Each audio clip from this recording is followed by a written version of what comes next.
I'm writing this with shaking hands. Right now, I'm hiding inside the narrow linen closet in my bathroom. I've already called the police, but I don't think they'll get here in time. It's Christmas Eve after all. Who takes emergency calls seriously tonight? They probably think I'm some bored kid pulling a prank. Honestly, I wouldn't blame them. So before this ends, before whatever is outside finishes what it started, I want to explain what happened, even if only a few people ever read this. I live alone, 2 states away from my family. I couldn't afford to visit them this year, and the guilt has been eating at me for weeks.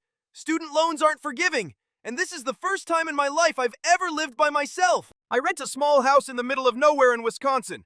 The closest things to civilization are a 24-hour convenience store and a bar a mile down the road. The rent is cheap, the house is old but sturdy. 1 bedroom, 1 bathroom, a cramped kitchen connected to the living room. There's a fireplace in the living room, which actually does a decent job keeping the place warm at night. I didn't have any big plans for Christmas. No party, no guests. Just me, the TV, and a frozen pizza if I was lucky. Honestly, it felt like just another night. That's exactly how it started. I was stretched out on the couch, half asleep, pizza box balanced on my chest, mindlessly watching Christmas movies. At some point, my eyes drifted shut. Then, at 11:45 p.m., I heard a knock at the door. It was sharp and deliberate. 3 firm knocks. I jolted awake, heart pounding. Outside, it was pitch black. Snow was falling thick and fast, the kind that swallows sound and visibility. I never get visitors, ever! And at that hour, on Christmas Eve, I walked over to the small window in the living room and peeked outside. The glass was frosted over, blurring everything beyond it. Still, I could make out the vague outline of a human figure standing on my porch. Tall, still, waiting. Before I could even think about opening the door, something deep in my gut twisted. A quiet, instinctive warning told me to stay away from whatever was standing outside. The snow was coming down so hard, I could barely see a few feet beyond the porch. I trusted that feeling and went back toward the bedroom. But after a minute or two, guilt started creeping in. What if someone really was stranded out there? It was freezing. Leaving someone outside on Christmas Eve felt wrong. That's when the knocking started again. Louder this time. I tried to ignore it. I pressed my hands over my ears, turned my back to the door. But it only got worse. Bang, bang, bang! The sound echoed through the house, rattling the frame. Bang, bang, bang! Every nerve in my body screamed that I'd been right the first time, that I shouldn't open the door. But I couldn't let it go on forever. I took a deep breath, swung my legs off the bed, and forced myself to walk back to the front door. My hand hovered over the knob before I finally turned it and cracked the door open just an inch. Freezing air blasted my face. "Who is it?" I asked, peering through the gap. "Hello?" a woman's voice replied. As my eyes adjusted, I could finally see her. She looked young, mid-20s maybe, pale, shivering. Snow clung to her coat and hair. "My car broke down," she said. "I was hoping I could come inside for a bit." Something about that immediately set me on edge. There was a convenience store and a bar nearby, both open all night. Why knock on the door of some random house instead? I don't think of myself as a bad person, but the holiday spirit doesn't make me reckless. And I really don't like being woken up in the middle of the night. I don't know, I said slowly. "I could call a tow truck for you. There's a motel a few miles away." As I spoke, I noticed something else. She kept glancing over her shoulder, scanning the darkness behind her, as if she expected something to move in the snow. Her eyes darted left and right, never settling. "I'm not sure that'll work," she said. "It's so cold, and who knows how long they'd take to get out here." Her voice was tight, nervous, almost frantic. It made my skin crawl. "Look," I said, trying to stay polite. "It's late and my place is a mess. I have a rule about not letting strangers inside. I'm sorry." The moment the words left my mouth, I knew I'd made a mistake. Her fear vanished, replaced by pure rage. She started screaming, kicking the door, slamming her fists against it with terrifying force. "Let me in!" she shrieked. "Let me in!" The door shook violently. I stumbled backward, heart racing, and slammed it shut, locking every bolt. The handle rattled as she tried to force it open, then suddenly went still. I grabbed my phone and called the police, telling them there was an unstable woman outside my house. They said a sheriff was on the way. ETA? About an hour. An hour! Eventually the noise stopped. I convinced myself she'd finally left. I sat back down in front of the TV, trying to calm my nerves. I kept replaying the encounter in my head, searching for some explanation. Mental illness, drugs, desperation, but nothing felt right. Just as I started to relax, I heard something else. A soft, dragging sound outside the window. Snow being disturbed. I slowly lifted the blinds and looked out into the yard. Under the faint glow of the streetlight, I saw her kneeling in the snow. She was drawing something, carefully tracing a large circle into the ground. As my eyes adjusted, I realized what it was. Symbols, strange, unfamiliar markings. And in the center, a massive pentagram carved deep into the snow. When she finished, she slowly raised her head and stared straight at me. Her mouth opened far wider than should have been possible. She screamed! I stumbled backward, crashing onto the couch, hands shaking. As I dialed the police again, I tried to explain what I'd seen, how something was terribly wrong. They told me help was coming. Again. A few minutes later, red and blue lights flashed outside. Relief flooded me until I looked closer. In the center of the circle lay two mangled bodies, torn uniforms, police. Then I heard it, a low, guttural howl. Close, far too close. I ran. Now I'm hiding in this closet. There's something on the roof. I can hear it moving, scraping. If you're reading this, please, be careful this holiday season. Don't let it know you're nearby. Don't make my mistakes. Something just came down the chimney, and it's definitely not Santa. I've always loved visiting my grandmother. She lived in a quiet, rural town, the kind where nothing ever seems to change. No matter how busy my life got, I tried to see her at least once every couple of weeks. After the chaos of college life, her house felt like stepping back into childhood.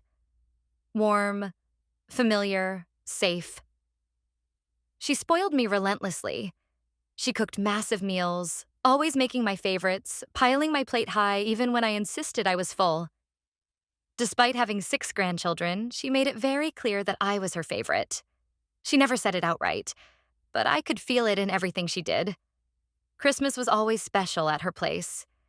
When I was younger, the whole family would gather for a huge dinner. But as the years passed and everyone grew up, people stopped coming. Last year, no one visited at all. Everyone had their own plans, and my grandmother was left alone after my grandfather's death. When she called me that December and asked if I had plans for Christmas, I lied and said no. She immediately invited me to stay with her, even offering that I could spend the night.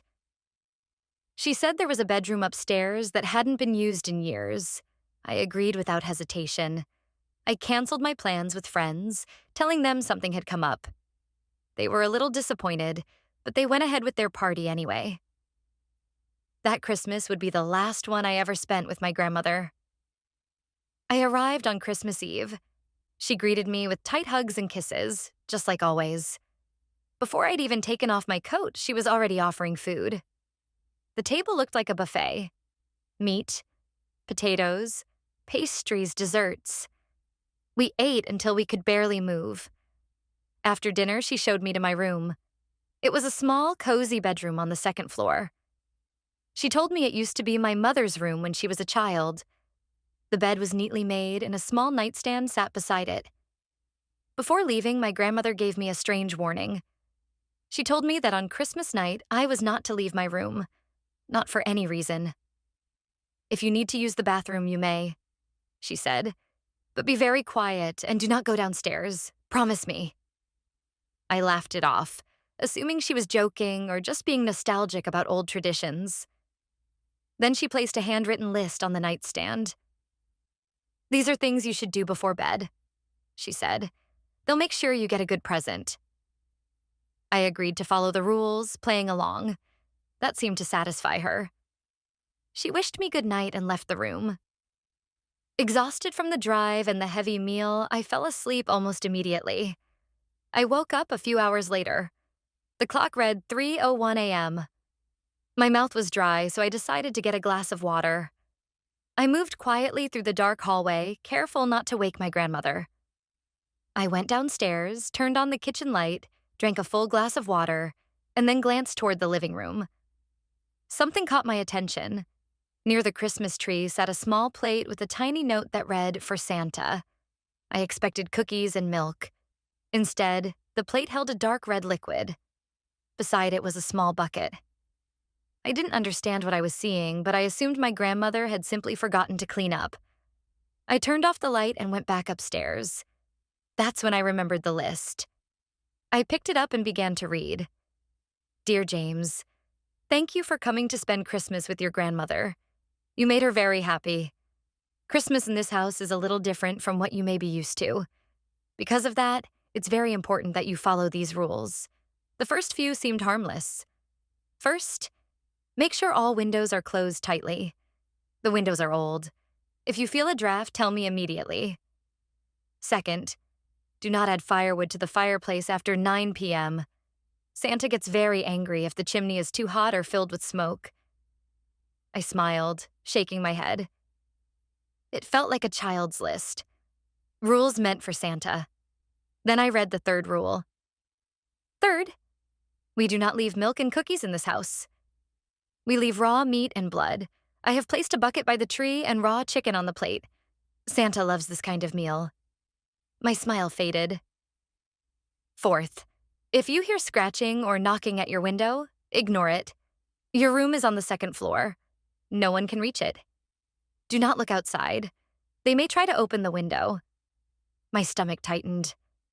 Fifth, you may hear growling from the kitchen. Do not worry, Santa never comes upstairs. Since I left him meat, that should be enough. I was about to laugh it off until I heard it. 3 soft, careful knocks on my window. I froze, staring at the list, barely breathing. 3 more knocks, then a scraping sound. Slow at first, then louder, like claws dragging across glass. It went on for nearly a minute before stopping completely. When I finally dared to move, I looked down at the floor. Moonlight spilled in from the window, casting a clear shadow. A tall, stretched humanoid shape. It looked like someone was standing outside with both hands pressed against the glass, staring straight at me. My heart was pounding so hard I thought it might give me away. I forced myself to keep reading. Sixth, if someone enters your room while you sleep and you wake up, pretend to remain asleep. In the worst case, he will sit on the edge of your bed and watch you. Do everything you can to make sure he doesn't realize you're awake. If you feel his breath on your neck, growing closer, it means he knows. My hands were shaking. Seventh, you may hear me calling you from downstairs. Do not answer. I never go downstairs at night.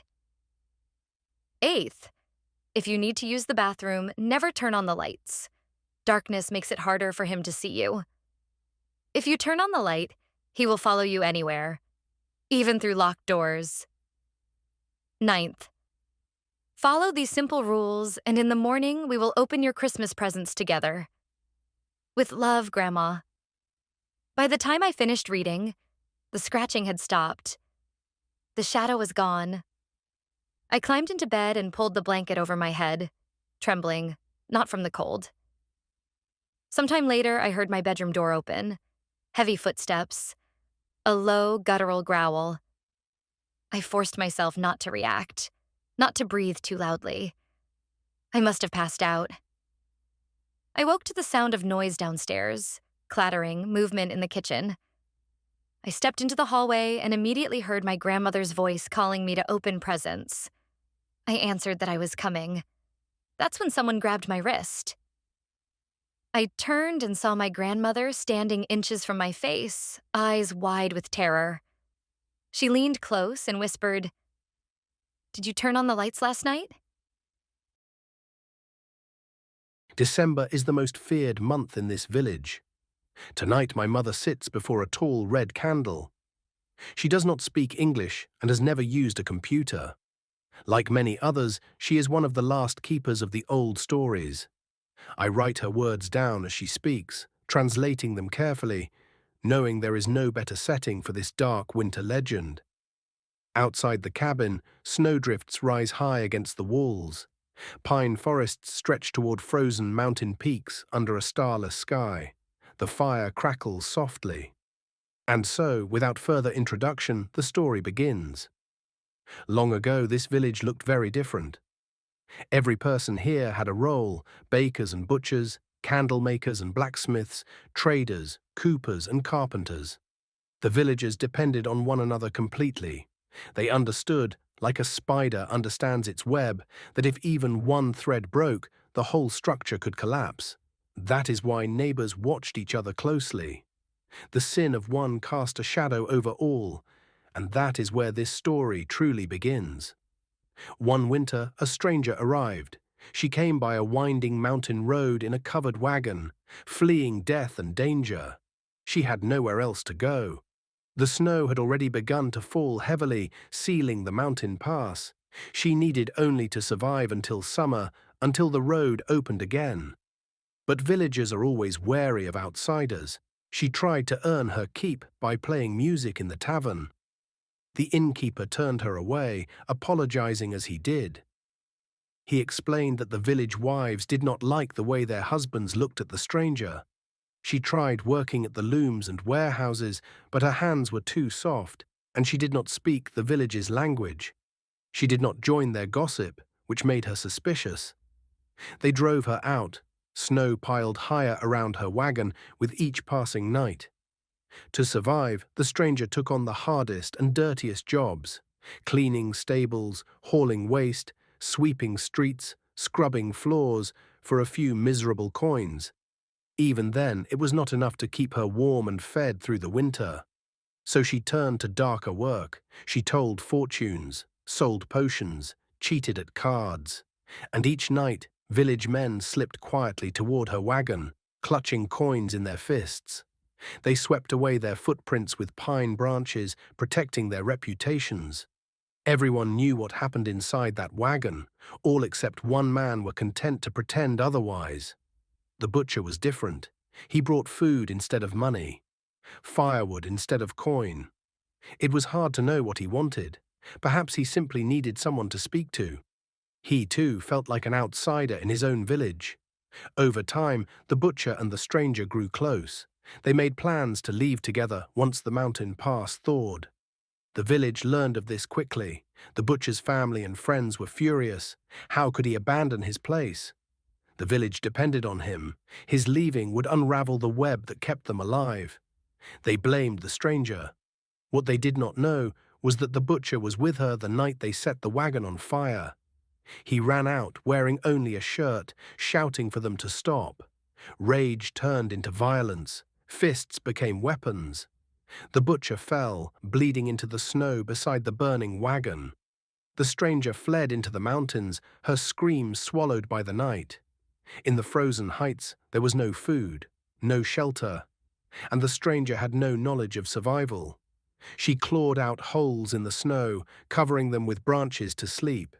She ate roots and berries. The berries poisoned her. As death crept closer, she understood why she could not accept it. Inside her, beneath her starving, shaking body, grew the butcher's child. Despair broke her and hardened her into something else. She climbed to the peak of a twisted mountain and screamed into the windless darkness. She begged any force that would listen. She offered everything she was and asked for only two things: life and a place to belong. The darkness answered. She was granted both. The stranger and her womb were preserved, but on the far side of the cycle of life. The villagers sought warmth and light. The stranger and her kind found their home in cold and shadow. The villagers aged and feared death. The stranger's kind aged slowly and did not fear mortal weapons. The villagers knew hunger and thirst. The stranger's kind needed to feed only once each year. Their food was living flesh. When winter nights grow longest, the stranger and her brood descend from the icy peaks to hunt. Each time it is unknown who will be taken: a careless child who stayed outside too long after dark, cold hands closing around his throat from behind, a stubborn farmer fixing a fence at the forest's edge, a single cry, fingers clawing at frozen earth, then nothing. Sometimes the strangers do not eat their prey immediately. That would be wasteful. Some are taken to continue the bloodline. Others are kept for sport. When their purpose is fulfilled, ice caves preserve their bodies year-round. Since the stranger first arrived in her covered wagon, The village has changed. Electric lights came, metal towers rose, plastic, escalators, wireless internet. The village grew, but the people remained the same. Pray. Each year, when days shorten and cold fills the night, the villagers stay indoors after sunset. They lock their doors, close their shutters, and light a tall red candle in memory of their sin. They do not speak of those who vanish, because the strangers are always close, alive, patient, filled with ancient vengeful strength. The story ends. My mother extinguishes the candle the villagers believe can protect them from us. We are fed. Now it is time to leave. Dawn is near. Perhaps the next time we descend to feed, I will have another story worth telling. I was sitting on the edge of my bed with my 6-year-old son, Jeff, when we wrote his Christmas wish list. He was unusually quiet, staring at the screen while I typed. Jeff had never been a demanding child. He didn't ask for much, never threw tantrums in toy stores, never begged for expensive things. "I want a few Hot Wheels cars," he said after a long pause, "and a plush iguana." "That's it?" I asked. He nodded. "That's all I can think of." I smiled and finished typing the list. I wasn't actually sending it to Santa, of course. I emailed it to myself. I didn't trust those addresses claiming to belong to the real Santa. For all I knew, some creep could be using them to track kids. "Now we just wait for Christmas morning," I said. Jeff grinned, hopped off the bed, and ran off to play. The next morning, while Jeff was at school, I checked my email. There was a message I didn't recognize. Subject: Christmas gift list from your son. I opened it. "Hello, Christina. I saw your son's Christmas list." My stomach tightened. "You don't need to buy the Hot Wheels cars or the plush iguana this year, like you did last time. I can send them myself and you can give them to him on Christmas morning. I can also confirm that Jeff has been a very good boy this year. One of the best I've seen. Warm regards, Santa Claus, ho ho ho." I stared at the screen, confused and uneasy. How did this person know my name? Jeff's name? What I bought last year? I convinced myself it had to be a joke. Someone from work, maybe. The day before, we'd been chatting about what our kids wanted for Christmas. Someone must have made a fake account to mess with me. I deleted the email. A few days later, once Jeff's Christmas break started, I dropped him off at a friend's house and went shopping. I bought everything on his list and some wrapping paper. When I got home, I checked my email again. There was another message from the same address. "Hello again, Christina. I saw that you went out and bought the gifts I said I would bring myself." "That's all right. In that case, I will bring Jeff my own special gift. You see, I'm short on elves this season. I'm looking for new helpers to make toys. Jeff is such a good boy. He would make a perfect elf. I hope you won't mind if I take him with me to the North Pole this Christmas. I promise to bring him back for visits from time to time. Warm regards, Santa Claus." Ho, ho, ho. My heart dropped. I hadn't told anyone I'd already bought the gifts. I replied immediately, demanding to know who this was, how they were getting my information, and told them to stay away from my son or I would contact the police. There was no response. Days passed. Nothing else came. Eventually, I convinced myself the threat was empty, a sick joke that had gone too far. I pushed it out of my mind. On the night of December 24th, after Jeff fell asleep, I wrapped his presents and placed them under the tree like I always did. The next morning, I woke up expecting to hear him shouting excitedly from the living room. Instead, the house was silent. I checked the clock. 8 a.m. That was strange. Jeff usually woke up before dawn on Christmas. Unease crept in. I walked to his bedroom and knocked softly. No answer. I opened the door. Jeff was lying in bed, facing away from me. The blanket was pulled up over his head. "Jeff?" I said gently. He made a strange, low, raspy sound. I stepped closer, thinking he might be sick. I brushed my hand through his hair. That's when I felt it. small, hard bumps beneath the skin. Jeff slowly turned his head toward me. I screamed. His ears were pointed and covered in coarse fur. His face had stretched into something animal, his nose elongated into a snout. He growled softly. He reached out from under the blanket. Instead of a hand, there was a furry brown hoof, like a goat's. I stumbled backward, frozen in terror, staring at what my son had become. Then there was a knock at the front door. I ran upstairs, desperate for help.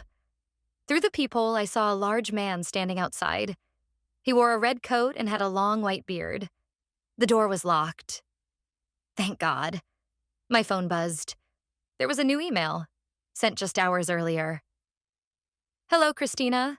Since you refused to let Jeff become one of my elves, I decided he would make an excellent reindeer instead. My current reindeer are getting old. I only need one child to complete the new harness. I'll be coming for him tomorrow morning. Warm regards, Santa Claus. Ho, ho, ho. The man outside knocked again, harder this time.